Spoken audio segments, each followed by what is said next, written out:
Bom, eu sou Lápis, trabalho com geofísica aplicada já há alguns anos no IPT. 99% da minha atividade é com utilização da geofísica na investigação de ambientes submersos. Então, meu trabalho está voltado essencialmente para aplicação em geologia de engenharia e geologia ambiental, né, nesse contexto. Eu gostaria de falar um pouco aqui sobre a sísmica, né, a perfilagem sísmica contínua, precisamente, e a questão da velocidade de propagação das ondas acústicas. Esse é a gente comumente que lida com esse assunto se envolve em levantamentos sísmicos e ter em mãos dados de velocidade de propagação das ondas acústicas é extremamente importante e relevante para que o produto final nosso seja o mais preciso possível, mas a gente nem sempre tem esse dado em mãos, né? E como ele não é possível de ser adquirido a partir da perfilagem sísmica contínua, isso gera uma demanda entre a geofísica e a aplicação, né, a engenharia ou a geologia do outro lado, e eu gostaria de discutir um pouco sobre isso, até para tentar envolver todas as partes nessa discussão, né? Todas as partes significa o lado geofísico, que executa o levantamento, e a parte do outro lado, a engenharia ou a geologia, geocientistas que estão do outro lado, os usuários da geofísica. A gente, quando fala em investigação de ambientes submersos, sempre a sísmica é o tópico, né? É o método mais importante, tradicionalmente é o que oferece dados mais quantitativos, então são um conjunto de técnicas mais aplicadas para a investigação de ambientes submersos, é a sísmica. E a base da sísmica, ela está diretamente relacionada com os contrastes entre os meios, né? E no caso específico da sísmica, estamos falando de velocidade de propagação, né? Quer dizer, o som se propaga em velocidades diferentes em diferentes materiais. Então essa é a base conceitual da aplicação dos métodos sísmicos, né? A partir da determinação desses contrastes, a gente consegue ter noções bastante interessantes sobre a geometria das camadas sedimentares, os contatos litológicos, profundidade do topo rochoso, presença de estruturas, falhas, etc., a espessura dos estratos sedimentares, enfim. Com base na existência desses contrastes, a gente consegue, de certa forma, caracterizar o pacote sedimentar depositado na área que a gente está investigando, seja um rio, um reservatório, nas áreas costeiras, né? As velocidades, a velocidade de propagação do som dos materiais, ela varia bastante, depende das propriedades, de algumas propriedades, né? Eu não vou entrar nesse detalhe nessa discussão nesse momento, mas só para lembrá-los: densidade, porosidade, constantes elásticas, composição química, mineralógica, conteúdo de água, enfim, são algumas das propriedades que fazem com que os materiais tenham o som, né, se comporte de forma diferente entre um material e outro, gerando os contrastes que mais adiante nós vamos ver, acabam gerando os refletores sísmicos. Aqui nós vamos, em toda essa minha apresentação, nós vamos falar em perfilagem sísmica. Quer dizer, o objetivo vai ser investigar as camadas sedimentares subsuperficiais, né? Há profundidades desde poucos metros até algumas dezenas de metros. Então já trabalhei em projetos onde eu detectei a profundidade de embasamento a 100, 120 metros de profundidade, mas raramente além disso. Então os projetos, eles são todos voltados para a engenharia. Então os projetos de engenharia, eles têm interesse em conhecer detalhadamente as camadas mais rasas, né, até onde as obras atingem, né, os pilares das pontes, as bases dos prédios, viadutos, túneis, né.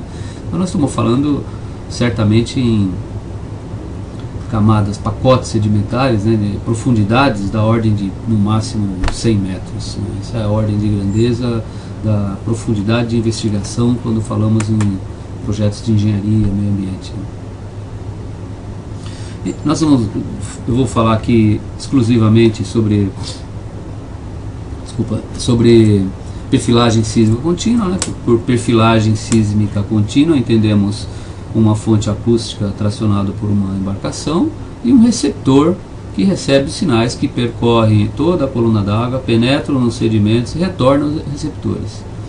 Existem algumas fontes acústicas que emitem e recebem no mesmo corpo físico, né? No caso de fontes mais poderosas, né, tipo sparkers, boomers, né, airguns, eles têm muita energia, então a fonte fica num lugar e o receptor em outro, né?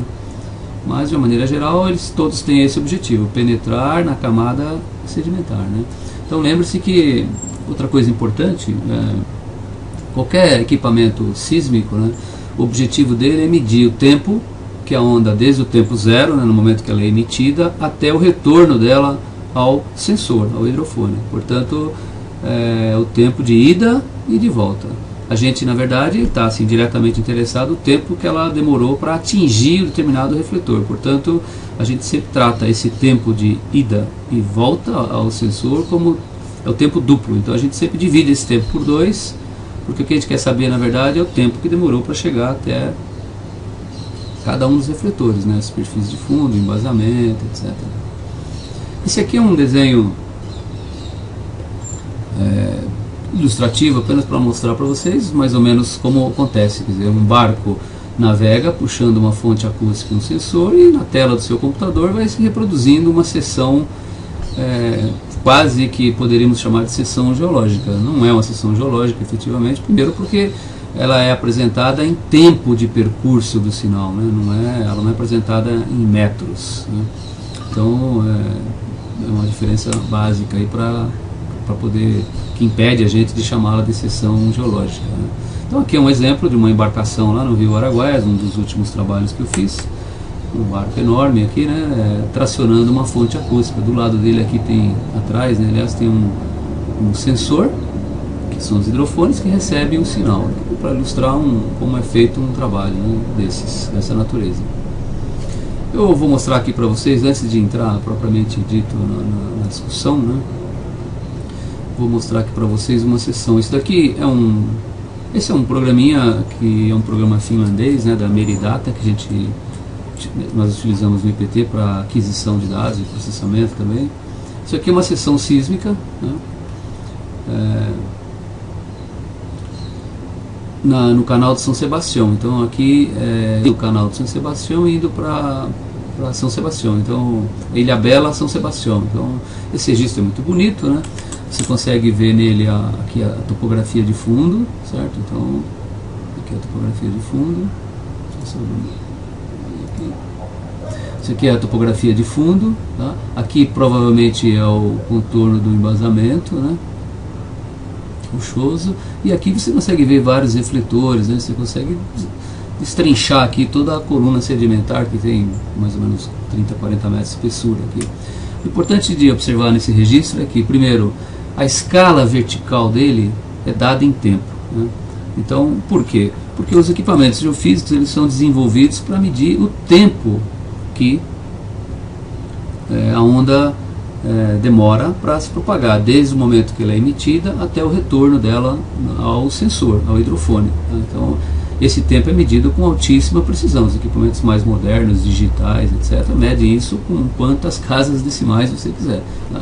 Então, ao observar um registro desse aqui, claro que os refletores aqui estão muito nítidos. Então, eu imagino que esse refletor aqui seja do embasamento rochoso, até porque eu tenho imagens de sonar de varredura lateral que mostram o embasamento nessa região aflorando no fundo do canal, aqui a uns 50 metros de profundidade, tá? Então eu já sei que isso daqui é o embasamento rochoso, então talvez ele mergulhe aqui, né? Então, se eu quiser saber a profundidade do embasamento rochoso aqui, basta eu olhar aqui na escala vertical, né, 40 milissegundos, tá? Então o pacote sedimentar, o topo do embasamento rochoso aqui, né, se ele mergulha por aqui, né, ele está mais ou menos a 40 milissegundos. Se você vier aqui acompanhando ele, talvez aqui tenha um palio canal, alguma coisa assim, ó, ele estaria a 60 milissegundos. Agora, é óbvio que essa informação ela não tem muito sentido. Quer dizer, se eu passar a informação para um engenheiro que está planejando um túnel e dizer a ele que o embasamento está a 60 milissegundos de profundidade, esse valor não tem sentido para ele. Ele quer saber em metros para estabelecer o projeto dele, né? Então, Aqui é que é o foco, na verdade, da discussão que eu estou propondo nesse vídeo. Quer dizer, como converter esse tempo que a onda demorou para percorrer todo o espaço e retornar ao hidrofone, como converter esse tempo em metros, né?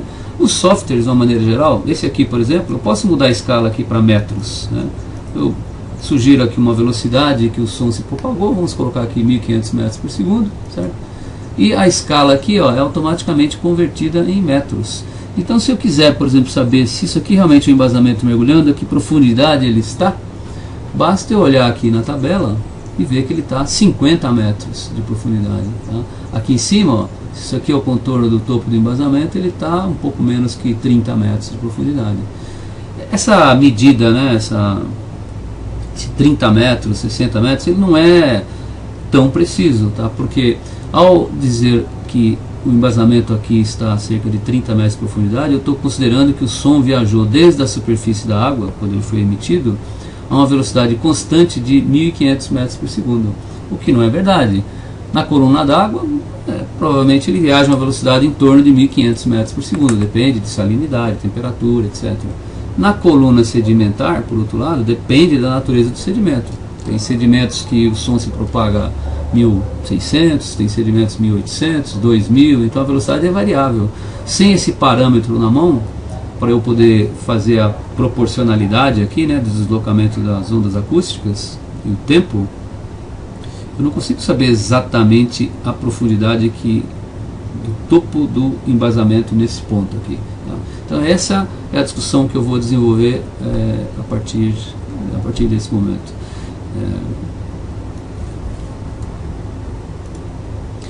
Existem, aliás, se você quiser saber a velocidade de propagação do som, se você consultar qualquer livro aí, você vai ver várias tabelas, tá? Mas as tabelas, elas dão uma ordem de grandeza da velocidade, né? Então ela evita que você, por exemplo, considere um pacote sedimentar com velocidade de 4.000, 3.500 metros por segundo, porque se você olhar nas tabelas disponíveis, você vai ver que sedimentos inconsolidados, depositados no fundo de rios, do mar, né, de reservatórios, as velocidades eles não alcançam, as ondas acústicas não se propagam nesses meios com velocidade dessa ordem de grandeza, 3.500, 4.000. Essas velocidades altas são típicas de materiais mais consolidados, sedimentos mesmo, mas consolidados, rocha alterada, né, ou mesmo alguns tipos de rocha. Então essas tabelas elas servem para guiar, para você não imaginar uma velocidade absolutamente diferente da realidade, né? Mas em termos de precisão de cálculo da profundidade do embasamento para um projeto de engenharia, por exemplo, elas não são muito úteis, né? Eu vou fazer uma analogia a esse, antes de entrar propriamente dito na discussão de velocidade e propagação do som a partir de ensaios sísmicos, né? Vou fazer uma analogia com o nosso deslocamento na superfície, né? Tem uma viagem que eu comumente faço a Minas Gerais, onde vou visitar alguns parentes.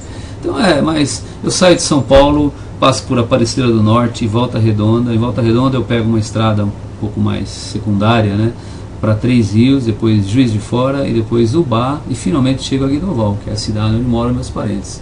Eu, se saio 6 horas da manhã daqui, comumente chego lá 17 horas, né? Então percebo que eu pego uma estrada boa aqui, até Volta Redonda, que é a Dutra, né? E depois pego algumas estradas que eu diria secundárias, né, até chegar em Guidoval. Gasto 11 horas de viagem. Então eu poderia, por exemplo, fazer uma pergunta nesse momento: quantos quilômetros tem entre São Paulo e Guidoval? Então é uma pergunta interessante, porque se eu saio 6 da manhã e chego às 5 da tarde, a viagem durou 11 horas. Quantos quilômetros foram percorridos? Velocidade é espaço sobre tempo, portanto, espaço, distância no nosso caso aqui, é a velocidade vezes o tempo. O tempo, 11 horas, acabamos de fazer a conta, certo? E a velocidade? Falta a velocidade, certo? A velocidade é um parâmetro bastante importante para você transformar as suas medidas para a unidade que te interessa. No caso aqui, nós estamos perguntando quantos quilômetros tem até todo o percurso que eu trafeguei, certo? Então, se a gente sai 6 horas da manhã e chega às 5 da tarde, distância, velocidade vezes o tempo, basta a gente estimar aí uma velocidade média de 80 km por hora, rapidamente chegamos à conclusão que tem 880 quilômetros a distância entre São Paulo e Guidoval, em Minas Gerais, né? Talvez, considerando que o caminho que eu faço para chegar até Guidoval passa por estradas secundárias, talvez a velocidade de 80 km, velocidade média, né, de 80 km por hora, não seja um número tão realista. Talvez devêssemos usar uma velocidade um pouco menor, talvez 70 km por hora. Então, se a velocidade média de deslocamento minha foi 70 km por hora, em 11 horas eu andei 770 km. Veja que alterando 10 km por hora na velocidade média de deslocamento, eu alterei 110 km na distância total percorrida. Veja como a velocidade é um fator interessante, importante. 110 km em 800 é bastante, certo? Então representa bastante uma alteração de apenas 10 km por hora na velocidade média, né? Então eu posso... uma outra pergunta que eu poderia fazer: qual a distância São Paulo-Volta Redonda? Se eu saio daqui 6 da manhã e comumente 10 já estou passando por Volta Redonda, andei 4 horas de viagem, portanto, usando a mesma fórmula, né, distância, velocidade vezes o tempo, posso considerar aqui uma velocidade de 100 km por hora, porque é uma rodovia já mais interessante, mais apropriada para que uma velocidade, se eu colocar 100 km por hora de velocidade média na Dutra, a grande chance de eu acertar está muito próximo da realidade da minha velocidade de deslocamento, né? Tendo em vista que é uma rodovia bastante ampla, desenvolvo a velocidade constante quase o tempo todo, tá? Então, se usando essa fórmula, quer dizer, eu calculo, tá, 100 km por hora durante 4 horas, eu andei 400 km, né? Então, no caso da Dutra, que é uma rodovia que permite o desenvolvimento de uma velocidade constante, relativamente constante, talvez o 400 km seja um número mais próximo da real distância entre São Paulo e Volta Redonda. Agora, percebam bem, ainda exercitando essa questão do deslocamento, que aqui é que eu vou chegar próximo de onde eu estou, o raciocínio que eu quero mostrar para vocês. Se eu sair de São Paulo às 6 horas, andando a 100 km por hora nesse trecho, 100 km por hora nesse outro trecho, 80 km aqui, porque Volta Redonda 3 Rios já é uma estrada secundária, a velocidade média diminui. Juiz de Fora 3 Rios também tem, enfim, passa dentro de cidades, etc. Então a velocidade média é menor. Juiz de Fora, Ubá é uma cidade cheia de curvas, acho que é a estrada que tem mais curvas aí que eu conheço. E finalmente chego a Guidoval, usando nesse trecho, pequeno trecho, com uma velocidade de 60 km por hora.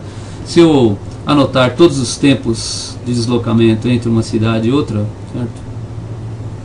Eu passo a facilmente saber quanto eu andei em cada trecho, né? Então, por exemplo, São Paulo, Aparecida do Norte, se eu andar 2 horas a 100 km por hora, eu ando 200 km, né?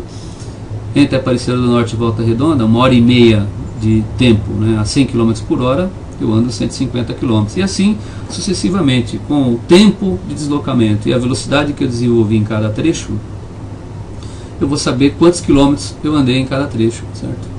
Então, finalmente, aqui chegando em Guidoval, 20 minutos a 60 km por hora, certo? Andei 20 km. Se eu somar tudo isso daqui, tá, eu vou chegar ao número de 640 km.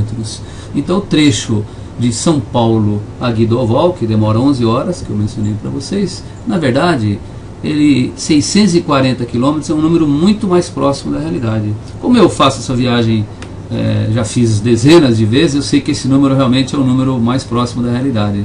Portanto, eu cheguei a um número muito mais interessante a partir do momento que eu detalhei os trechos, medindo tempo e velocidade em cada um dos trechos que eu desenvolvi. Quer dizer, 640 km é um número muito mais interessante que o 880 e o 770, onde eu apenas dei um chute da velocidade média que eu teria desenvolvido ao longo desse trecho, certo? Esses valores aqui, na verdade, estão fora da realidade, né? Então, esse exercício aqui era para mostrar para vocês o quanto é interessante a gente cronometrar alguns parâmetros num deslocamento superficial. Nesse caso, o tempo e a velocidade, né? Se eu transferir esse raciocínio para a geofísica, né, a sísmica no caso, o tempo é tranquilo, isso é medido com altíssima precisão nos equipamentos de sísmica. A velocidade, esse é um ponto, nós vamos discutir sobre isso mais adiante, tá? Então, entrando numa sessão sísmica agora e transferindo todo esse raciocínio que a gente desenvolveu nesses slides anteriores para uma análise sísmica, né? Isso é uma sessão sísmica obtida com um boomer, tá, que trabalha com frequências entre 400 e 2.500 Hz, uma sessão sísmica cedida pela empresa Meridata.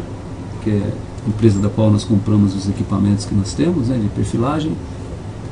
Ao olhar uma seção dessa, certamente é uma seção bonita, quer dizer, relativamente fácil de ser interpretada, né? Que a gente vê em azul a coluna d'água, o fundo do mar, né? E vou delinear aqui alguns refletores, o laranja, o amarelo, esse vermelho provavelmente o embasamento, né, pela conformação dele. Então tem outros refletores intermediários aqui, nesse momento não preciso entrar nesse detalhe, vamos só comentar aqui sobre esses 3 refletores e o embasamento. Tá? Então, vou traçar uma linha aqui no meio, ó, só para a gente medir a espessura desses pacotes sedimentares e a profundidade do embasamento, né, ao longo dessa linha. Tá?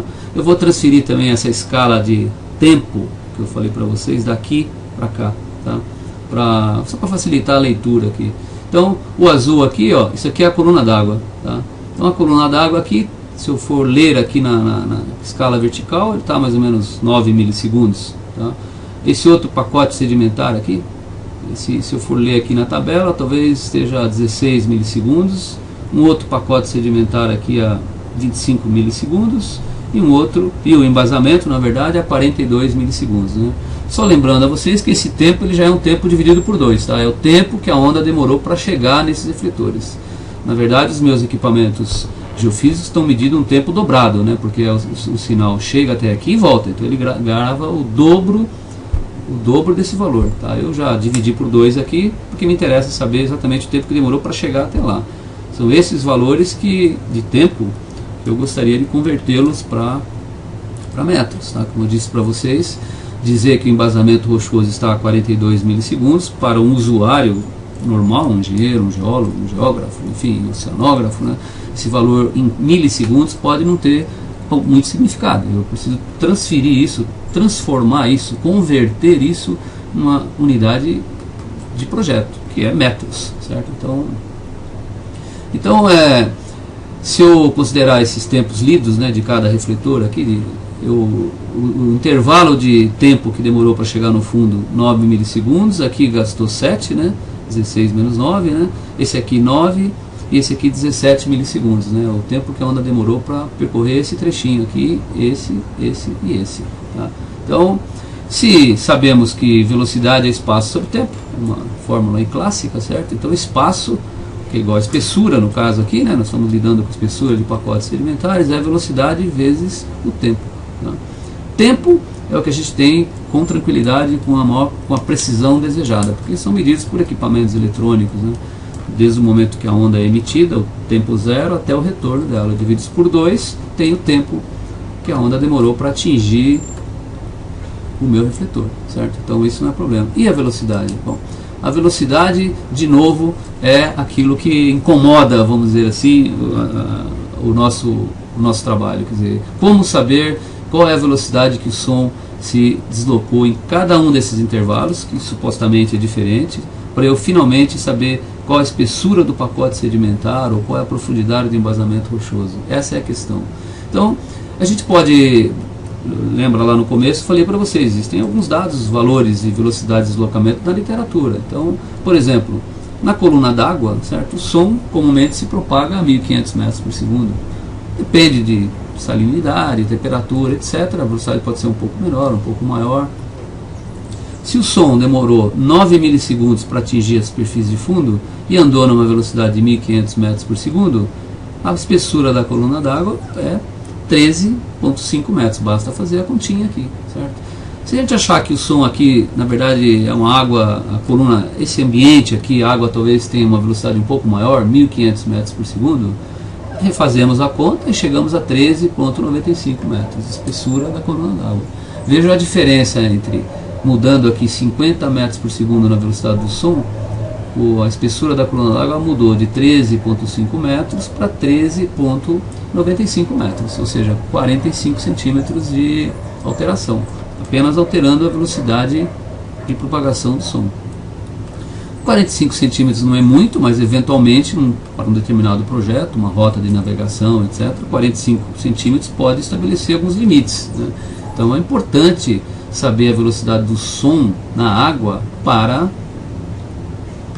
você chegar a uma medida mais precisa do deslocamento da espessura da coluna d'água. Tá? Esse mesmo raciocínio extrapolado para a coluna sedimentar, mesma coisa. A segunda, tem uma camada aqui, né, esse laranja, certo? Essa camada sedimentar, o som provavelmente se desloca aqui com uma velocidade um pouco maior que na água, certo? Vamos imaginar aqui 1580 metros por segundo. Fazendo essa continha aqui, isso daria 11 metros e 6 centímetros de espessura, essa camada. Se a gente achar que essa velocidade aqui está muito alta, vamos baixar ela para 1560, ó, chegamos a esse número, 10,92 metros. Quer dizer, alterando 20 metros por segundo na velocidade, a gente alterou o resultado final aqui em 6 com mais 8, 15 centímetros. 14, 15 centímetros na espessura da camada. Esse mesmo raciocínio extrapolado para as demais camadas, né? Olha aqui, a outra camada, uma camada um pouco mais profunda, talvez seja mais compacta, então o som se propaga numa velocidade ligeiramente maior, tá? Então talvez 1620 metros por segundo. Fazendo essa continha aqui, ó, a velocidade dá 14,58 metros. Se eu achar que a velocidade é ligeiramente maior que essa, por algum motivo, por algum histórico, né, alguma outra informação da geologia da região, né, achar que é 1650 metros por segundo,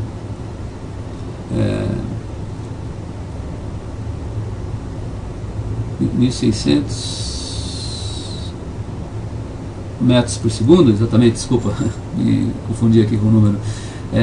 A velocidade, o pacote sedimentar vai passar a ter 14,85 metros, ou seja, temos aqui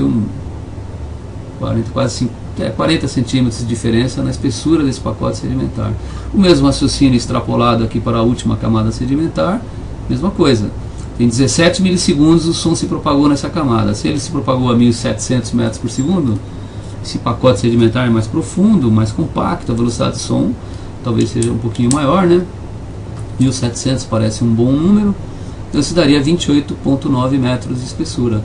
Se eu achar que a velocidade é um pouquinho maior e resolver experimentar um valor maior, eu chegaria a 29,75 metros, o que gera uma diferença de espessura aqui da ordem de quase 1 metro, né? Então, um pouquinho mais de 1 metro, aliás. Então, 29,9 menos, quase 1 metro de espessura. Então, a diferença é razoável, dependendo do projeto, esse número pode ser importante, tá? Então, percebo que a velocidade da propagação do som é a variável que está me perturbando, vamos dizer assim, nesse cálculo, nessa definição da espessura do pacote sedimentar, tá? Então, se é a velocidade, como saber qual é a velocidade de propagação do som? Esse é o ponto, né? Então, na velocidade de propagação do som na coluna d'água, existem até alguns equipamentos muito práticos de você, durante o seu levantamento, você pode utilizar esses equipamentos paralelamente ao seu trabalho e saber a velocidade de propagação do som na água. É relativamente simples, né? Mas, basicamente assim, a primeira fonte de dados com relação à velocidade do som é a literatura. Mostrei para vocês lá no começo, né? Qualquer livro de geofísica que você abrir vai ter um capítulo sobre sísmica lá, né? E esse capítulo vai mostrar as velocidades normais que ocorrem, que o som se propaga nas rochas, nos terrenos de uma maneira geral. Vocês vão observar que as velocidades não são objetivas, quer dizer, ela não está falando, as tabelas não falam exatamente a velocidade de propagação do som naquele ambiente que você está trabalhando, de uma maneira genérica. Então esses números eles ajudam a aproximar o nosso raciocínio, aproximar o nosso desenvolvimento do nosso trabalho, mas não permite uma precisão grande na transformação de tempo de percurso para metros, né? Mas ajudam, evitam, como eu disse lá, evitam que você coloque uma velocidade absurda de 4.000 metros por segundo para um sedimento arenoso, por exemplo. É inviável isso, se vocês consultarem a tabela, tá? Isso é uma primeira forma de você ter noção da velocidade de propagação do som nos sedimentos. Uma segunda e interessante opção é através de sondagens, tá? Então, voltando ao nosso perfil, se você estabelecer aqui uma plataforma de sondagens, né? Uma plataforma de sondagem, e a partir dela executar uma sondagem, você vai, por exemplo, o seu sondador, você vai ler o boletim lá do seu sondador, ele vai estar dizendo para você que a coluna d'água aqui nesse local aqui, ó, 12,9 metros e não 13,95, já percebe a diferença. Portanto, se ele disse para mim que a velocidade do som é essa, certo? Desculpa, que a espessura da camada da coluna d'água é 12,9 metros, eu sei que a onda demorou 9 milissegundos para propagar esse trecho aqui, eu mesmo, velocidade é espaço sobre tempo, eu posso calcular a velocidade do som. Portanto, a velocidade do som nesse exemplo que estamos dando aqui é 1433,3 metros por segundo e não 1550. Então perceba que aqui tem um erro razoável, né, de uma diferença razoável entre a velocidade real da propagação das ondas acústicas na água neste local com aquela que eu chutei inicialmente, tá? Portanto, sabendo qual é a velocidade real num único ponto aqui, já me dá argumentos para eu extrapolar, quer dizer, eu consigo agora saber a profundidade, a espessura da coluna d'água em qualquer ponto da área que eu estou trabalhando, medindo o tempo, porque eu sei que o som neste ambiente se propaga com essa velocidade. Então, percebo que esse valor aqui fornecido pelo sondador foi fundamental para isso. Esse mesmo raciocínio pode ser extrapolado para as camadas geológicas, né? Então você imagina, o sondador me disse que esse refletor que eu identifiquei aqui, isso eu leio no boletim de sondagem, né, tem 11 metros de espessura. Se ele tem 11 metros, eu medi através do meu equipamento que o som se propagou por 7 milissegundos, de novo, velocidade é espaço sobre tempo, portanto a velocidade do som nesta camada é de 1571,4 metros por segundo e não 1560, que eu tinha dado um chute inicial quando comecei a interpretação. Portanto, a minha camada tem 11 metros e não tem 10,92. A diferença até que não é grande aqui, senão que nós demos um chute bom aqui. A experiência da pessoa que está operando também facilita, quer dizer, a chance de você dar valores de velocidade próximos da realidade é grande, porque você conhece a literatura, você conhece outras experiências de lugares semelhantes, enfim. Mas a forma precisa de você determinar a velocidade é através, por exemplo, da sondagem, tá? No outro ambiente aqui, na outra camada, né, sedimentar, o sondador mediu aqui 15,15 metros. Eu sei que demorou 9 milissegundos para percorrer o som nesse ambiente, né, nessa camada, portanto, a velocidade de fato do som aqui é 1722,2 metros por segundo. Ou seja, a minha camada tem 15,15 metros e não 14,85, como eu tinha inicialmente calculado, supondo uma velocidade de 1650. Tá? Então, extrapolando aqui para o último exemplo, né, última camada, veja, o sondador mediu aqui essa camada, certo? Ele, com a máquina dele furando a partir da plataforma, ele mediu 33 metros. Se eu sei que o som demorou 17 milissegundos nesse trecho, a velocidade aqui é 1941,1 metros por segundo. Percebo que nesse caso eu errei bastante, porque o chute que nós demos aqui, 1750, está aquém dessa velocidade.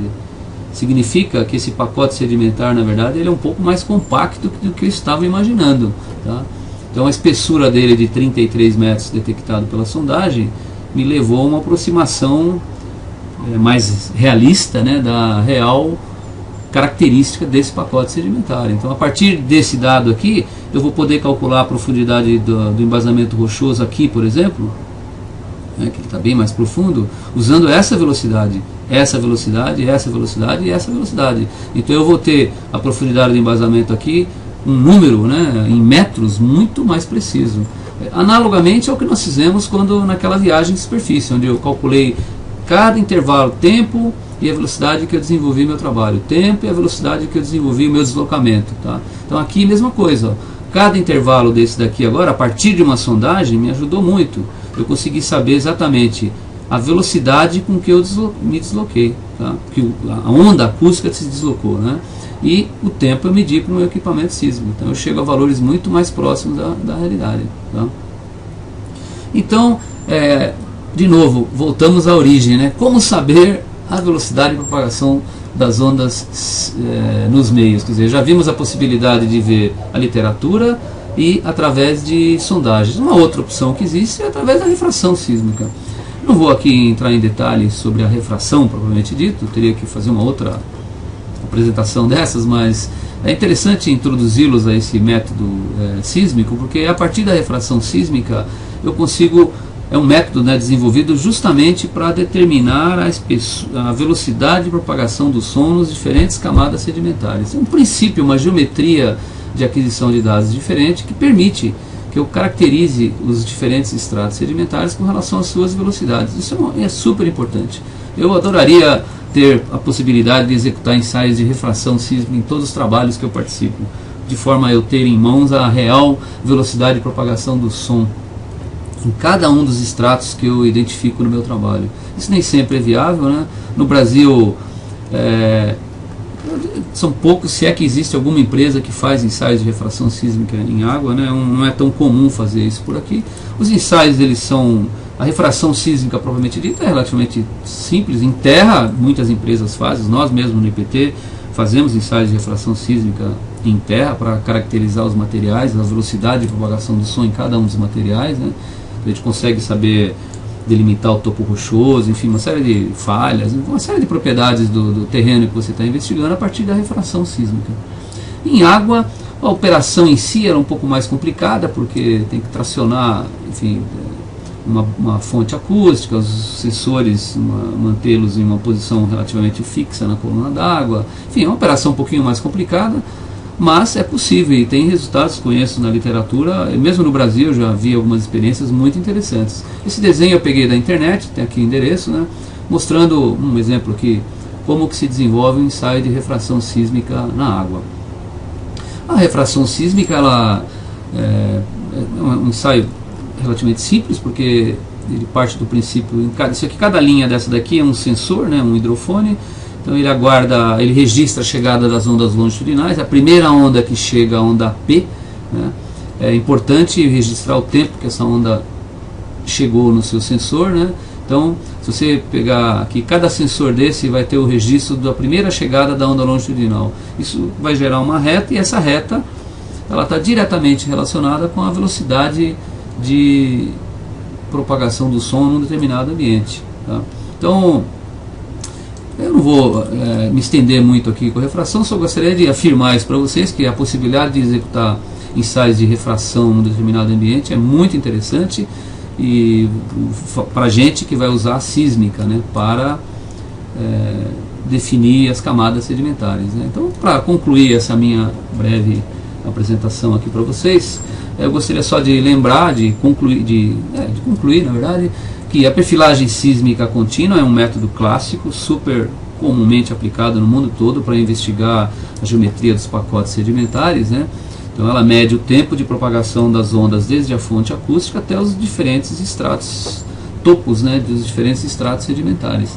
A partir desse método não é possível você medir a velocidade das ondas acústicas, né? Você tem ideia da geometria dos pacotes, tal, mas a espessura deles, nós vimos nesses slides anteriores, né? Eu não consigo saber com precisão se eu não tiver o valor da velocidade de propagação das ondas acústicas em mãos, tá? O que é possível obter através da literatura, sondagens, ensaios de refração, ou mesmo, eu não falei aqui, mas existem ensaios de reflexão multicanal de alta resolução que permitem, né, usando os procedimentos clássicos aí de investigação para petróleo, você consegue determinar a velocidade do som das ondas acústicas nos diferentes pacotes sedimentares. Também é um outro método possível. São métodos caros, né, esse de reflexão multicanal de alta resolução, né? Então, enfim, o objetivo meu montar esse vídeo aqui, né, essa discussão, é justamente ressaltar, particularmente para aqueles usuários da geofísica do outro lado do muro, né, que são os geocientistas como engenheiros, geólogos, oceanógrafos, tecnólogos, enfim, as pessoas envolvidas em projetos onde é importante saber a profundidade em metros, né, do embasamento rochoso, a espessura dos pacotes sedimentares, etc., que existe uma barreira, na verdade, entre a transformação da informação geofísica sísmica, que é dada em tempo, para metros, que é o que a pessoa precisa para projetar, né, para desenvolver os seus projetos. Existe uma limitação que, infelizmente, a sísmica normal que a gente usa, né, ela não permite essa contabilidade apesar de que ela consegue registrar o tempo com muita precisão, ela não consegue definir a velocidade com tanta precisão. Então, é interessante que a gente sempre tenha em mente, quando bolar projetos,